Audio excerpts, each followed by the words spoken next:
This is Psalms 55:9. Destroy, O Yahweh, and divide their tongues, for I have seen violence and strife in the city.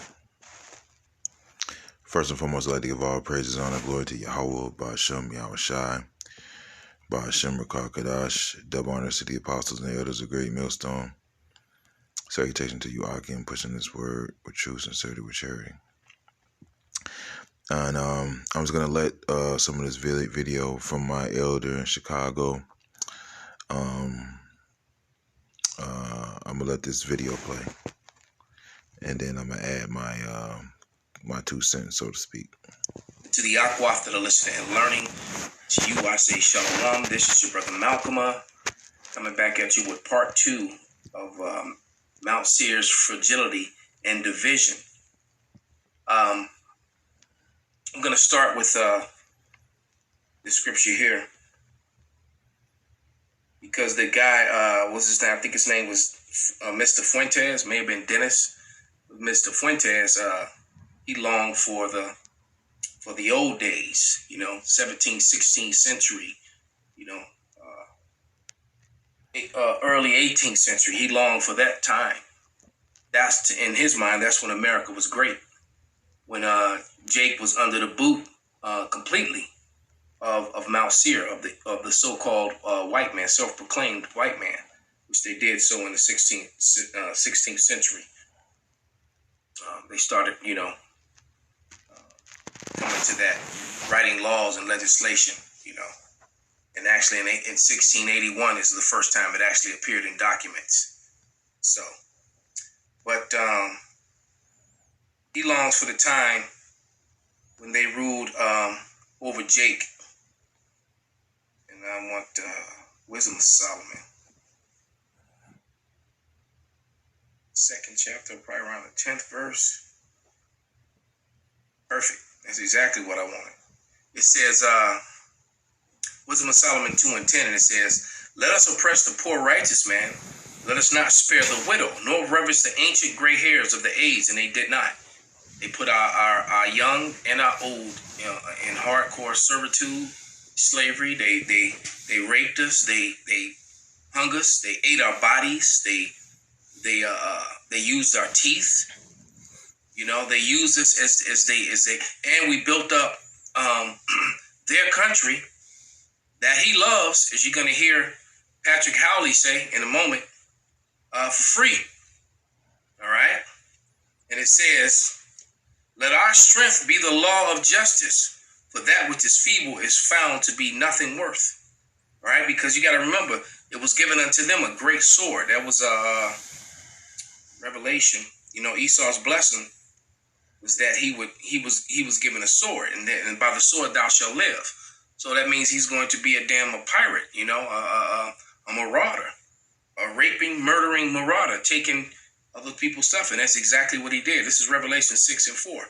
"And there went out another horse that was red, and power was given to him that sat thereon to take peace from the earth, that they should kill one another," and they kill one another, and they kill everybody else. "And there was given unto him a great sword."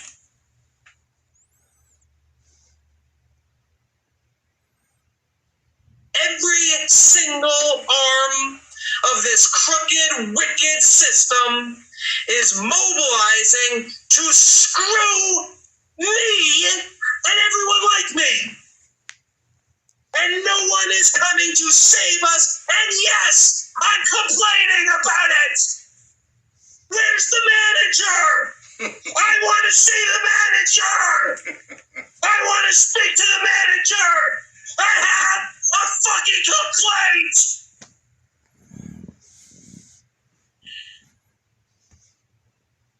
There's my Karen moment. I want to talk to the manager. I'm tired of waiting in line when I know that the line is simply leading to genocide. There's no more waiting in line. I'm going to be listened to. So this, guys like him, it's just a matter of time, man, before they mobilize and go against, the Democratic Party, against Biden and his guys. All right, because they're always talking about Jacob. Look, the most dangerous people on the planet are men with bald faces and high-powered rifles. And it's a lot of them. All right? A lot of them are concealed carry. A lot of them are cops and military already. All right? And they're pissed.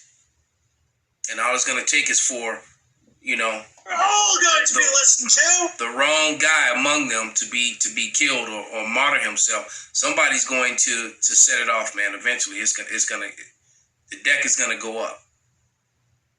Okay, this is a dangerous mixture, a pot of toxic explosives that's highly flammable, and people are standing around smoking.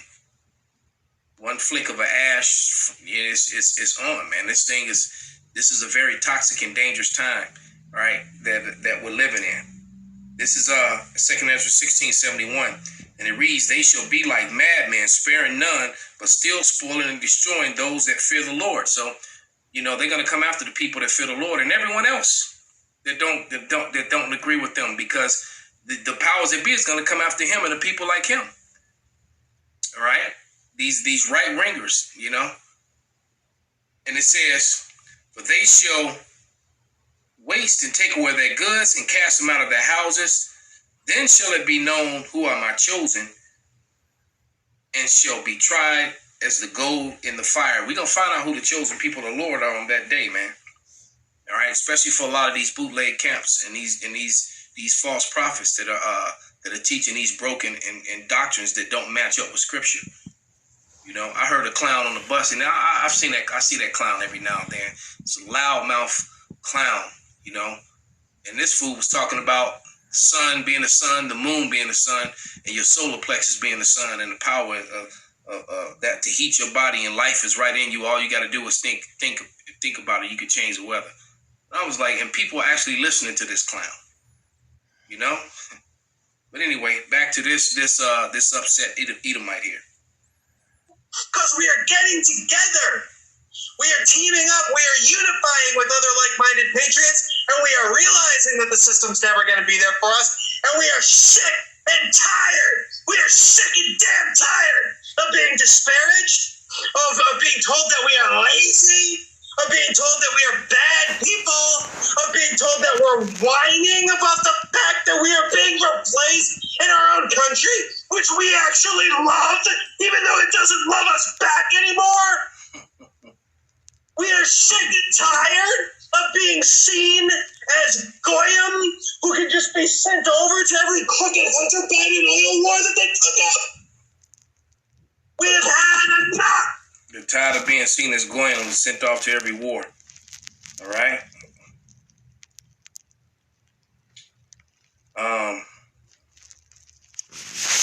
All right, well, that's all I'm going to play for that.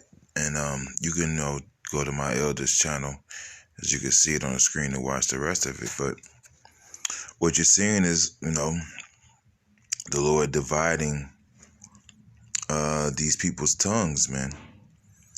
And it made me think about, the scripture. Basically, this is Esau, Edom's, or any man's, for that matter, final attempt at a one world government, new world order, Tower of Babel. All right. And the Lord is dividing their tongues. You see, in order for, now, if you go back to the, matter of fact, let me go to it. This is Genesis 11:1, and the whole earth was of one language and of one speech, and it came to pass as they journeyed from the east that they found a plain in the land of Shinar, and they dwelt there. And they said one to another, "Go to, let us make brick and burn them thoroughly." And they had brick for stone, and slime had they for mortar. And they said, "Go to, let us build us a city and a tower whose top may reach unto heaven, and let us make a name, lest we be scattered abroad upon the face of the whole earth." And Yahweh came down to see the city and the tower which the children of men builded. And Yahweh said, behold, the people is one, right? And that's what they're trying to do now. Create a one world government, you know. All right. But within that, you have different people trying to vying for power, man. Different families vying to be the head. You know, everybody fighting for that next position in the new world order that they're trying to create. Hence Russia, okay? And they said it right on television. Look, we're not gonna let pretty much America be the head of this new world order. Of course, we all agree that we want a new world order, but who's gonna run it? And their incentive is, well, you had your chance to run the world, and look how bad you fucked it up. So, which is, kind of our incentive as well. But, they're all vying for that, the head of this one world government that they're trying to create, right? And they have all one language, and this they begin to do. And now nothing will be restrained from them, which they have imagined to do. Go to now, let us go down and there confound their language, that they may not understand one another's speech. So Yahweh scattered them abroad from thence upon the face of all the earth, and they left off to build the city. All right, and that's what the Lord's doing right now, man. He's dividing their tongues, man. See, in order for this one world government to work, just like in order for that Tower of Babel to be built, everybody had to agree and understand what they were doing, okay? They couldn't be confused about anything. They had to be on one accord, pretty much a hive mind. And the Lord basically destroyed that, right? So therefore is the name of it called Babel, because Yahweh did there confound the language of all the earth. And from thence did Yahweh scatter them abroad upon the face of all the earth.